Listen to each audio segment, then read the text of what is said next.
Bonsoir à tous.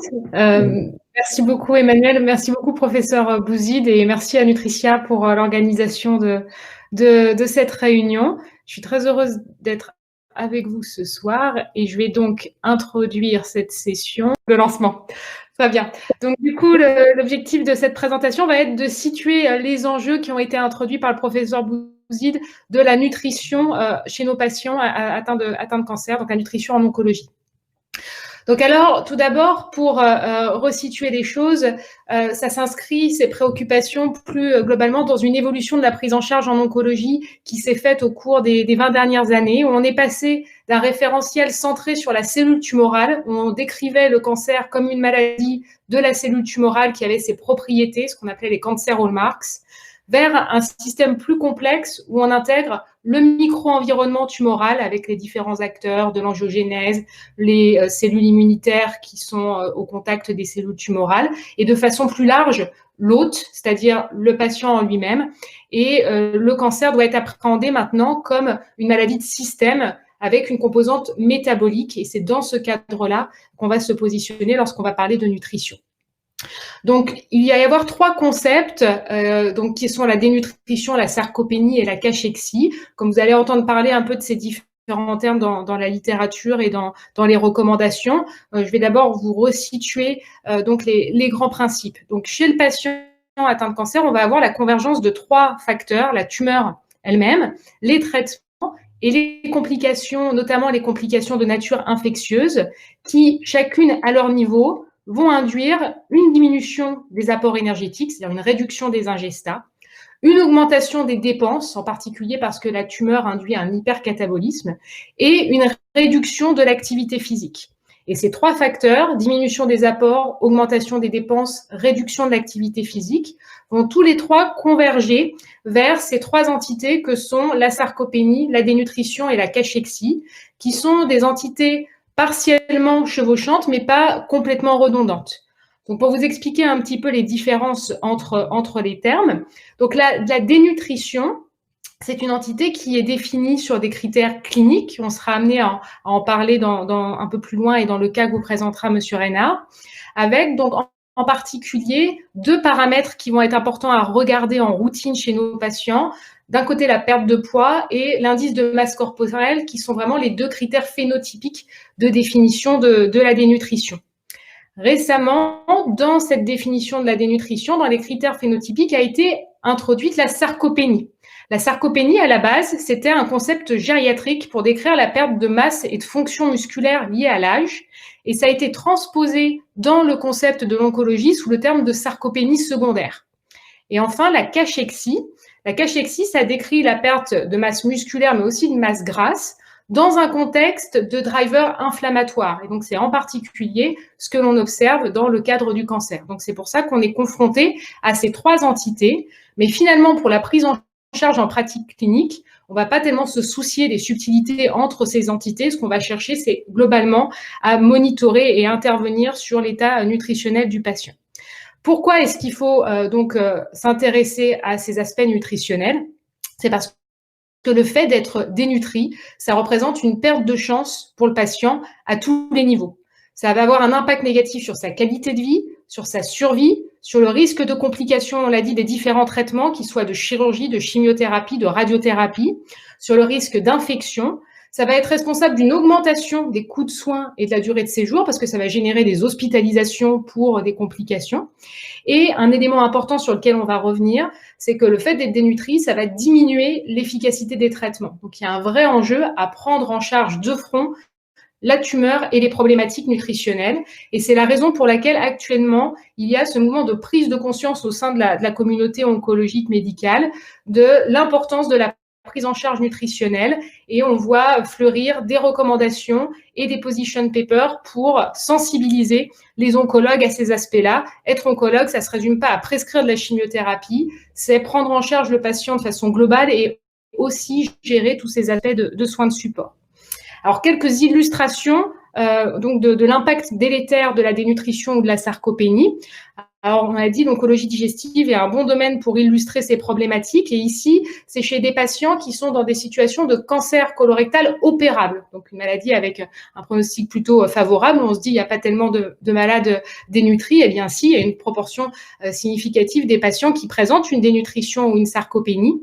Et chez ces patients, vous voyez que les patients qui sont sarcopéniques en termes de survie globale ont une survie qui est significativement diminuée par rapport aux patients qui ne sont pas sarcopéniques. Et lorsque l'on introduit, en plus de la sarcopénie, le concept d'inflammation, ce dont on parlait dans la cachexie, en regardant le ratio entre les neutrophiles et les lymphocytes, on voit en fait que les patients qui ont la plus mauvaise survie, ce sont ceux en fait qui sont sarcopéniques et qui ont en plus une inflammation avec un ratio neutrophile sur lymphocytes augmenté.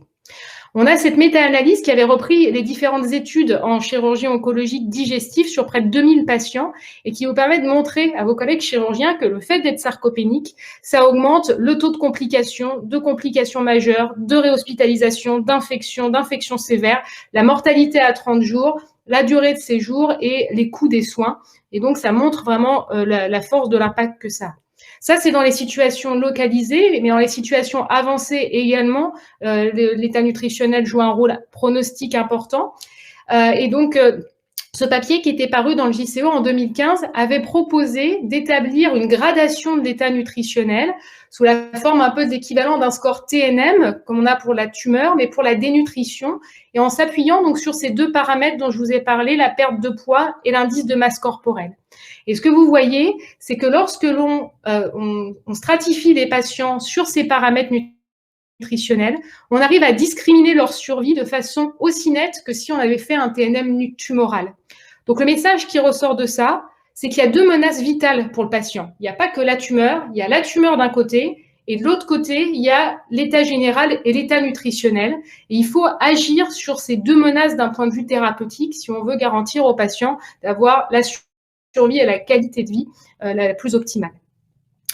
Donc ce message va de pair avec le fait que ce n'est pas la chimiothérapie qui va garantir la meilleure survie aux patients. Ça va être cette combinaison entre les traitements spécifiques et les traitements de soins de support. Et ça, c'est démontré déjà depuis le début des années 2010, en particulier dans le cancer du poumon. Vous avez tout certainement vu cette étude dans laquelle le fait de débuter précocement les soins de support, les soins palliatifs finalement chez ces patients atteints de cancer du poumon métastatique augmentait la survie. Et finalement, les patients qui vivaient le plus longtemps n'étaient pas ceux qui avaient reçu nécessairement le plus de chimiothérapie.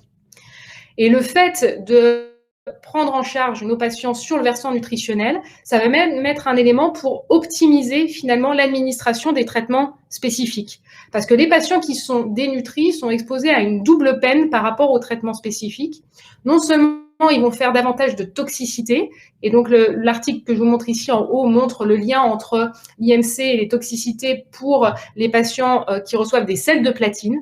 C'est aussi bien démontré pour les inhibiteurs de tyrosine kinase, qu'il y a vraiment un lien entre l'état nutritionnel et la toxicité de ces traitements. Mais on sait aussi que les patients qui sont dans une situation d'hypercatabolisme ou de dénutrition vont tirer moins de bénéfices des traitements spécifiques et de la chimiothérapie. Et là, c'est un travail de l'équipe de Cochin qui avait montré, en regardant finalement le métabolisme des patients, que la chimiothérapie faisait mieux que les soins de support seuls lorsqu'on était dans une situation de patient normaux-métabolique. Mais quand on est dans une situation où le patient présente un état hypercatabolique, hypermétabolique, finalement, on n'a pas de delta entre la chimiothérapie et les soins de support seuls. Donc le message, c'est que pour pouvoir avoir une efficacité pleine de nos traitements spécifiques, il faut impérativement optimiser l'état nutritionnel du patient en parallèle. Un autre papier concernant cet impact sur l'implication pour les traitements spécifiques, c'est ce papier donc de l'European Journal of Cancer qui avait montré que les patients qui sont dénutris reçoivent une dose intensité de chimiothérapie finalement sous-optimale en raison finalement d'un sous-dosage au départ quand on leur calcule leur dose de chimiothérapie, mais aussi du fait de la survenue de complications donc de ces traitements spécifiques qui vont conduire à des réductions de doses successives et à des décalages de cure. Et donc, voilà, le message, c'est qu'il faut avoir une mise en place, je vais le marteler tout le long de ce topo, en parallèle de ces deux circuits de prise en charge nutritionnelle et oncologique spécifiques. La dénutrition, c'est un problème qui est fréquent. Ça a été introduit également par le professeur Bouzid au début de cette présentation. Globalement, les enquêtes Nutri-Cancer qui avaient été réalisées en France un jour donné avaient montré que la prévalence de la dénutrition, tout cancer confondu, était d'environ 40%, mais avec des taux qui peuvent atteindre, vous voyez, presque 70% dans les cancers digestifs et en particulier les cancers du pancréas ou du tractus digestif haut. Et c'est un problème qui est souvent sous-estimé et sous-diagnostiqué. Ce qu'il faut avoir en tête, que cette dénutrition peut survenir quel que soit l'âge du patient et elle est un enjeu pronostic, quel que soit l'âge, donc y compris dans les situations, par exemple, d'hémopathie chez les enfants. On sait que le fait d'être dénutri a un impact délétère sur la survie de ces enfants. C'est valable quelle que soit la localisation du primitif et son stade, et une femme sur deux atteinte de cancer du sein localisé est dénutrie. C'est une problématique que l'on doit gérer quelle que soit la chimiosensibilité de la tumeur, c'est-à-dire qu'on ne peut pas se permettre de se dire « mon malade est dénutri, mais il a une tumeur hautement chimiosensible, donc je vais d'abord mettre la chimiothérapie et je m'occuperai dans un second temps de la dénutrition ». Non, parce que le problème nutritionnel va s'installer et il sera encore plus difficile à réverser par la suite. Donc il faut gérer les deux de front. Et c'est une problématique qui est observée, y compris chez les patients obèses. Et donc, en cela, l'indice de masse corporelle, il est très spécifique lorsqu'il est abaissé, mais par contre, c'est pas un critère très sensible. On peut avoir un indice de masse corporelle normal et être dénutri et sarcopénique. Cet taux de sarcopénie, il avait d'ailleurs été étudié dans cette étude qui avait été menée par Monsieur Reynard, où avait été regardée donc la prévalence de la sarcopénie à l'imagerie sur les scanners en coupe L3. Et vous voyez que dans le cancer du sein, on retrouve cette valeur d'à peu près une patiente sur deux qui présente une sarcopénie. Et les taux peuvent atteindre jusqu'à plus de 90% dans les cancers de prostate en raison de la déprivation androgénique qui, en fait, majore donc les problématiques de sarcopénie. Donc, je vous le disais, l'obésité sarcopénique, il ne faut pas la méconnaître parce qu'en plus, ces patients sont ceux en général qui ont le plus mauvais pronostic parce qu'ils cumulent la problématique d'avoir peu de masse maigre, ce qui va les exposer à des risques de toxicité, avec le fait en plus d'avoir beaucoup de graisse viscérale. Et cette graisse viscérale, elle génère le syndrome inflammatoire et elle est elle-même aussi responsable de complications. Donc, c'est pour ça qu'il ne faut pas s'arrêter à l'indice de masse corporelle. Quand il est bas, on a la définition de la dénutrition, mais s'il est normal ou élevé, ça ne permet pas d'éliminer une dénutrition. Un autre élément à avoir bien en tête, c'est qu'on est face à un phénomène qui est dynamique, avec des étapes précoces qui sont réversibles, mais des stades tardifs sur lesquels les interventions ont un impact qui est beaucoup plus limité.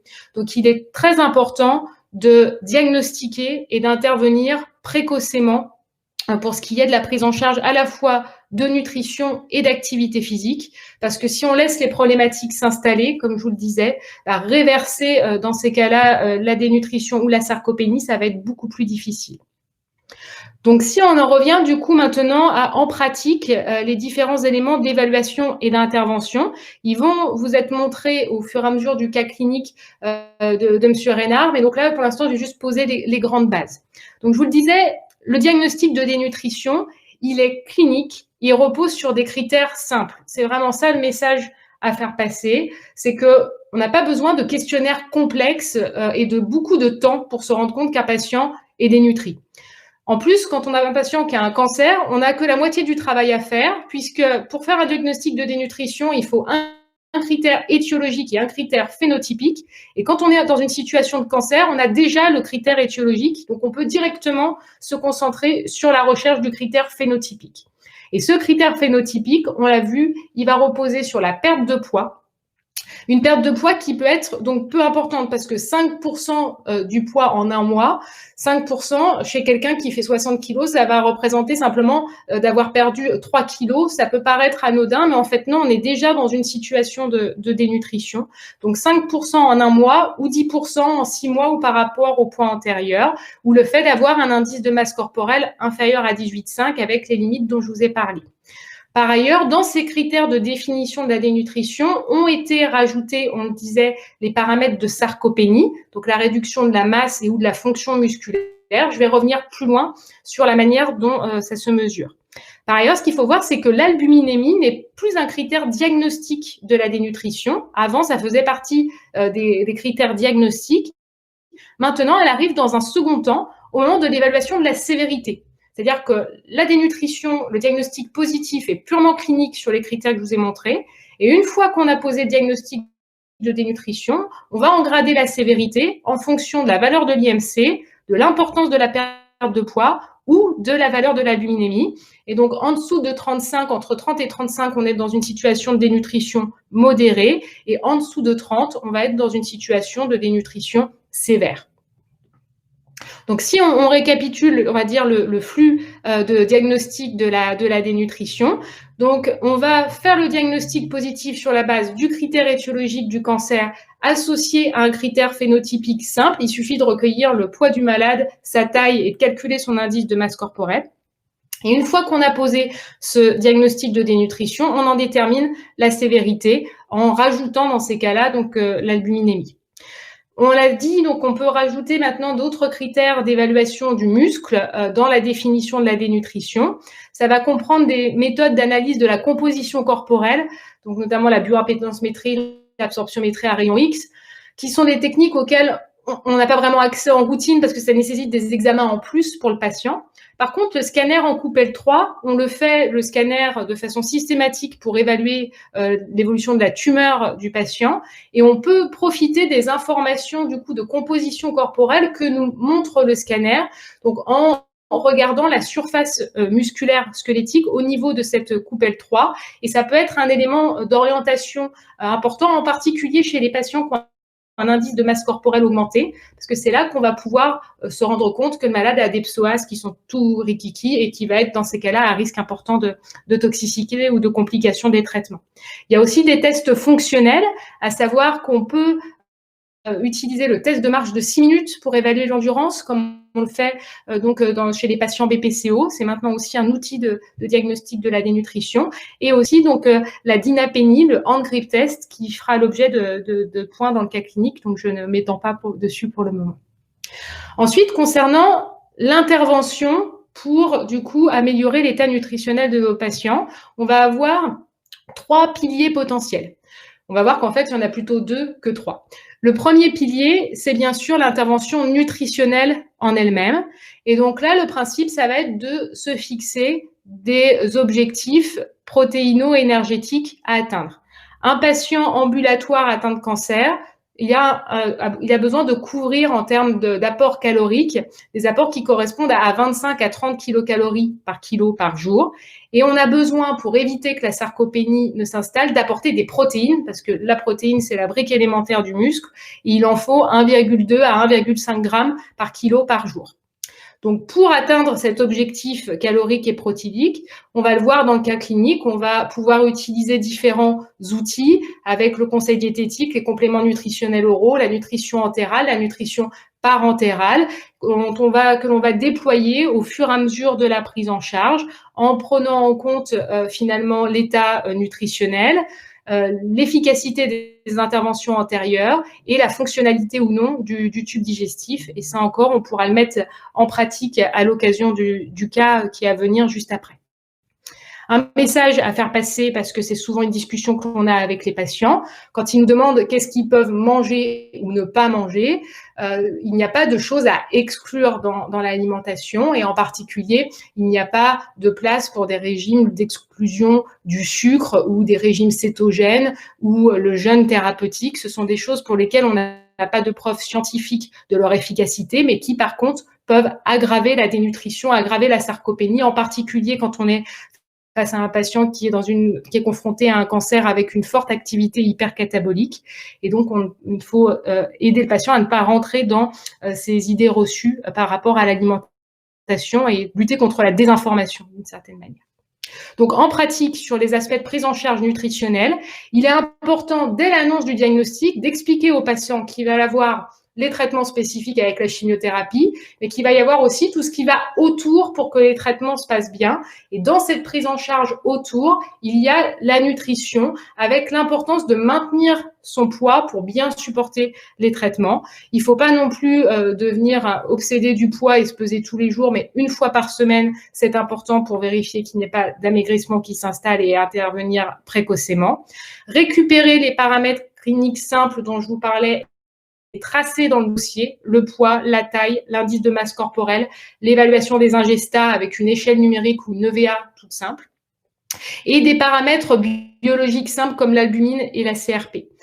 Donner les conseils de base, de fractionnement des repas, de privilégier les aliments froids quand on a des nausées, toutes les choses de conseils diététiques classiques, et se fixer cet objectif, connaître l'objectif nutritionnel en termes de calories et de protéines qui sont nécessaires donc pour couvrir les besoins du patient. Et ce qui est important, c'est que ce n'est pas quelque chose que l'on fait juste une fois, c'est quelque chose qu'il va falloir réévaluer au cours de la prise en charge du patient. Et à chaque consultation, il faut reprendre le poids, reposer la question des ingestats et réadapter la prise en charge nutritionnelle en tenant compte aussi du contexte dans lequel on se situe. Est-ce qu'on est en péri-opératoire? Est-ce qu'on est en situation donc métastatique en cours de chimiothérapie? Ou est-ce qu'on est en phase de palliative avancée? Donc, je vous le disais, concernant le jeûne et les régimes restrictifs, on ne peut pas les recommander à nos patients. Et s'ils ont des questions, vous pouvez leur imprimer cette plaquette du réseau NACRE qui est accessible sur Internet. Il suffit de marquer jeûne et cancer réseau NACRE et ça vous sort la plaquette pour pouvoir la donner aux patients pour qu'il ait des arguments un peu scientifiques pour guider son approche, on va dire, vis-à-vis de son alimentation. Donc, on a parlé du premier pilier qui est la nutrition. Il faut apporter des protéines, apporter des calories. Et après, pour les transformer en muscles, il va falloir faire bouger le muscle. Et donc, c'est ça le deuxième pilier, c'est l'activité physique adaptée, avec deux types d'exercices qui vont être conseillés. Des exercices en aérobie, c'est-à-dire des exercices d'endurance. Ça peut être de la marche nordique, du vélo. Et des exercices de renforcement musculaire, donc qui vont concerner les membres supérieurs et les membres inférieurs. Ce qui est important donc, à voir, c'est que donc, les activités physiques, on les classe en fonction de leur intensité. Il n'y a pas besoin pour la pratique courante de rentrer dans la subtilité de coter les activités physiques en équivalent métabolique, en MET. Finalement, ce qu'il faut savoir, c'est que ces différents paliers d'intensité, on peut les évaluer sur des éléments cliniques simples, à savoir l'essoufflement. C'est vraiment un paramètre repère. Une activité physique peu intense, donc faible, ne va pas entraîner d'essoufflement. Une activité modérée va entraîner un essoufflement modéré, mais on peut continuer à parler. Et une activité d'intensité élevée entraîne un essoufflement qui empêche de parler. Et donc ça permet aux patients de se repérer pour savoir dans quelle gamme d'intensité d'exercice il est, parce qu'il est possible qu'une activité donnée soit une intensité modérée chez un patient, mais une intensité élevée pour un autre patient. Par exemple, une course à 8 km/h chez quelqu'un qui est très entraîné à courir, ce sera peut-être juste du modéré parce qu'il pourra continuer à parler, alors que chez quelqu'un de très déconditionné, on sera dans l'intensité élevée. Donc ça, c'est une sorte de baromètre pour savoir dans quoi on se situe. Parce que globalement, ce qui vraiment permet de faire travailler le système cardio-respiratoire, c'est quand on est au moins dans de l'intensité modérée. Et quand on parle d'activité physique, c'est pas que justement la course, c'est pas que faire du sport, ça comprend l'activité physique, tout ce que l'on va faire au quotidien qui va nous mettre en mouvement, y compris dans les activités domestiques et les activités de loisirs. Et donc, c'est important d'expliquer ça aux patients parce que pour faire de l'activité physique, il faut être motivé et que pour être motivé, il faut trouver une part de plaisir à ce qu'on fait. Et donc, si l'activité physique représente une contrainte parce que le patient sent que c'est vraiment la plaie, il doit aller courir tous les jours, c'est pas comme ça qu'on va donc améliorer sa qualité de vie. Et donc, c'est important de dire que l'activité physique, ça passe globalement par un mode de vie actif et le fait de privilégier les escaliers, de porter ses courses, rien que ça déjà, c'est un élément qui va permettre de faire travailler le corps. L'activité physique, vous savez, elle a un bénéfice en prévention des cancers et c'est pour ça qu'elle est recommandée 30 minutes d'activité physique modérée 5 jours par semaine. On sait que c'est efficace pour diminuer le risque de cancer du sein ou du côlon. Vous avez ces études qui montrent qu'à grande échelle, vous voyez, plus de 600 000 participants, le fait de pratiquer de l'activité physique diminue jusqu'à plus de 30% la mortalité par cancer, même quand on ajuste sur les autres facteurs. Et c'est retrouvé également dans d'autres études. Donc, le fait d'être actif, ça diminue le risque de maladies métaboliques, donc d'infarctus, d'AVC, de diabète, mais aussi donc le risque de cancer lié finalement à la sédentarité et à la surcharge pondérale, comme les cancers du sein ou du côlon. Maintenant, chez le patient qui a son cancer en place, entre guillemets, on va dire, l'activité physique, elle a aussi des bénéfices. Et le premier de ces bénéfices, il va être symptomatique sur la qualité de vie. Parce que dans le cadre du patient atteint de cancer, on va avoir un cercle vicieux qui va s'installer en rapport avec ce qu'on appelle le déconditionnement.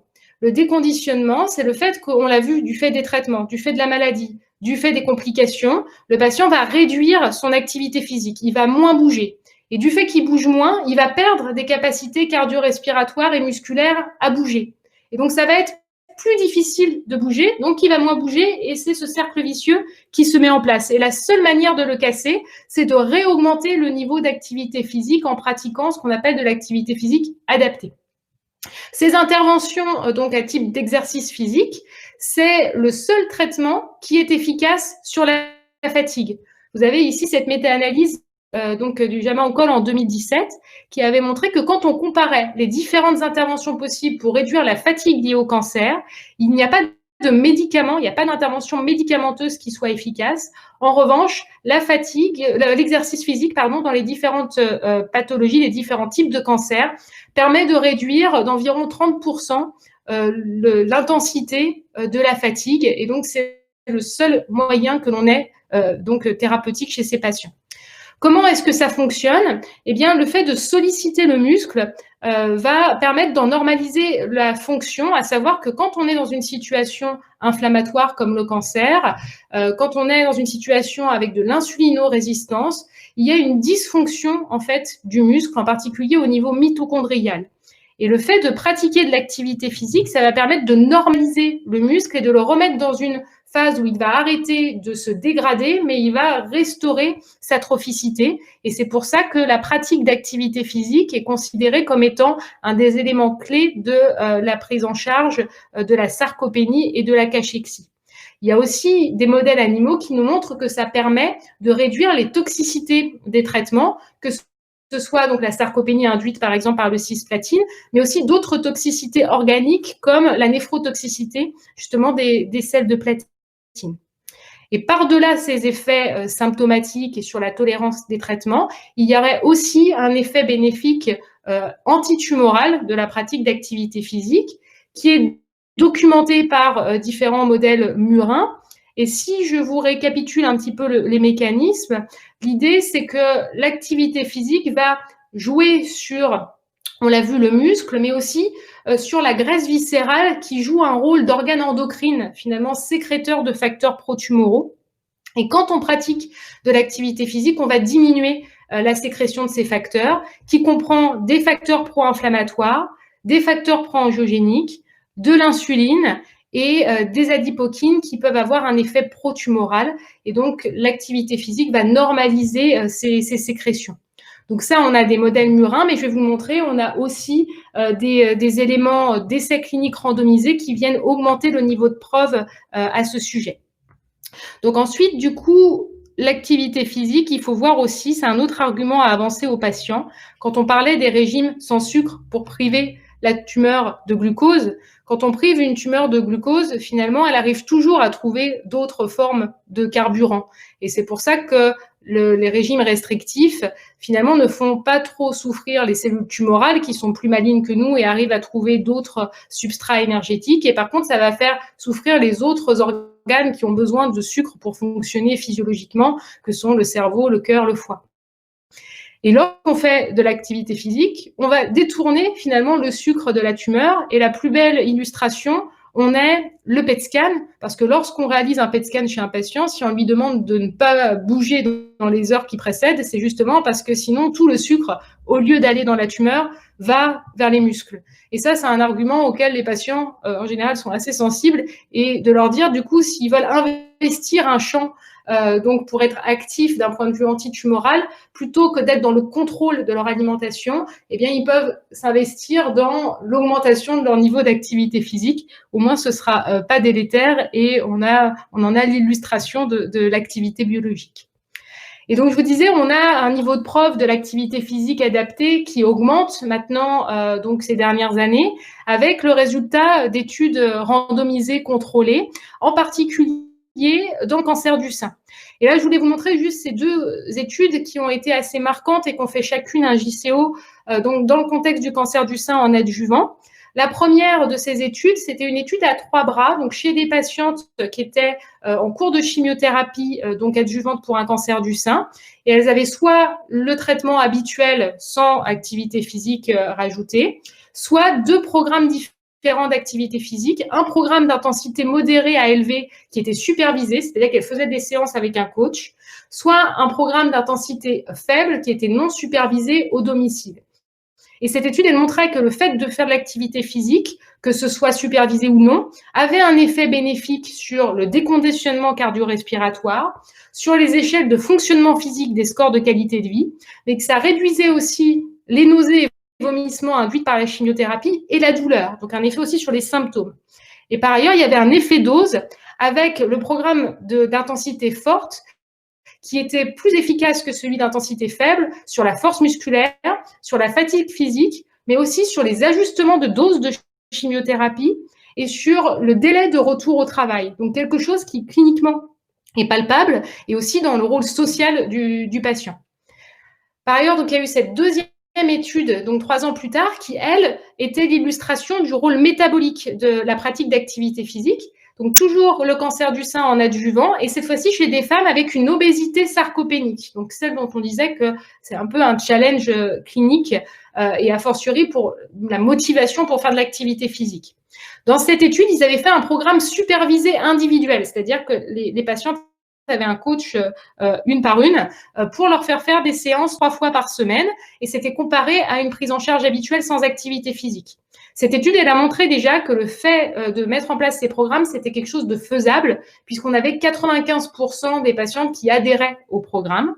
Et ça a aussi montré qu'il y avait des effets biologiques réels, avec un effet bénéfique sur le syndrome métabolique qui était évalué par la composition donc corporelle par le Z-score, sur l'obésité sarcopénique et sur les biomarqueurs circulants avec une diminution des taux d'insuline et d'IGF-1, une modulation des sécrétions d'adipokine, une diminution du taux de cholestérol, une diminution de la sécrétion des facteurs inflammatoires et des hormones, en particulier de l'ostradiol. Donc, ça jouait un rôle, en fait, finalement, d'hormonothérapie que de pratiquer l'activité physique. Et ces effets biologiques étaient maintenus même 3 mois après la fin de l'intervention, donc ce qui montrait que le bénéfice qu'on avait eu à mettre en place cette activité physique était durable dans le temps.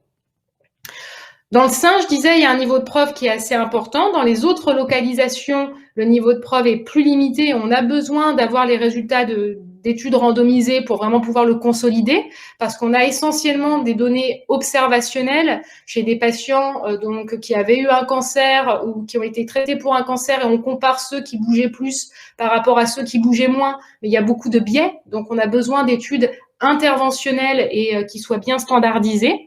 Dans le cancer du côlon, il va falloir attendre encore un peu pour avoir les résultats, puisque la grosse étude pivotale qui s'appelle l'étude Challenge, qui prévoit d'inclure pratiquement 1000 patients, a commencé ses inclusions en 2008 et ne terminera pas avant 2030. Donc, il va falloir être patient pour avoir la réponse pour le cancer du côlon en adjuvant.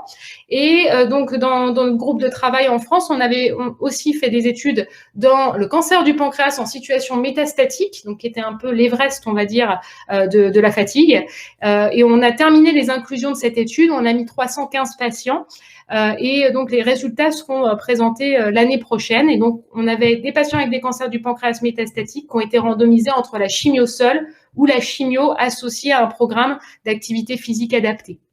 La question qui se pose, c'est de savoir quels patients bénéficient le plus finalement de ces prises en charge d'activité physique adaptée et quels sont ceux pour lesquels il y aurait une contre-indication éventuelle. En fait, il y a très peu de contre-indications à la pratique de l'activité physique adaptée. Et pour ce qui est de la sélection des meilleurs patients, il y a des hypothèses biologiques, mais qui demandent à être confirmées dans les volets ancillaires des essais cliniques.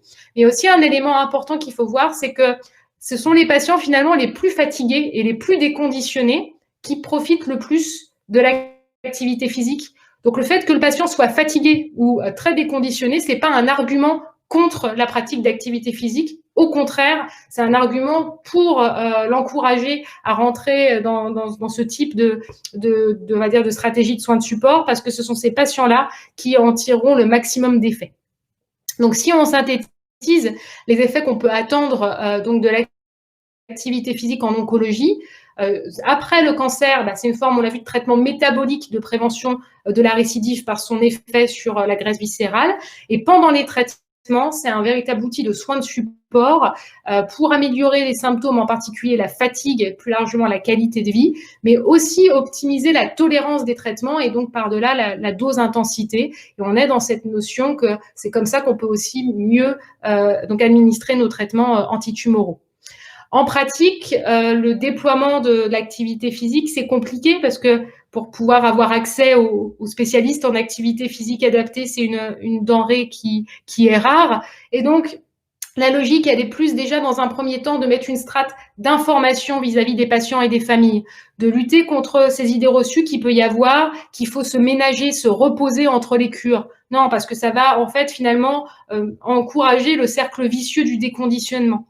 Donc il faut vraiment dire que la meilleure moyen de lutter contre la fatigue, c'est de bouger et ensuite voir comment est-ce qu'on peut accompagner le patient dans sa pratique d'activité physique. Quand le patient n'a pas de frein, de comorbidité, de choses qui peuvent être limitantes pour la pratique d'activité physique, ça va surtout être de continuer à l'informer, à le motiver à chaque consultation. Et quand il y a des freins à la pratique d'activité physique, idéalement, on aurait besoin de pouvoir être accompagné dans cette évaluation par des spécialistes en activité physique, que ce soit des enseignants ou des kinés, pour adapter le programme. Et le message est de dire qu'il faut encourager le patient à être actif et à limiter les temps de sédentarité. C'est déjà quelque chose d'important.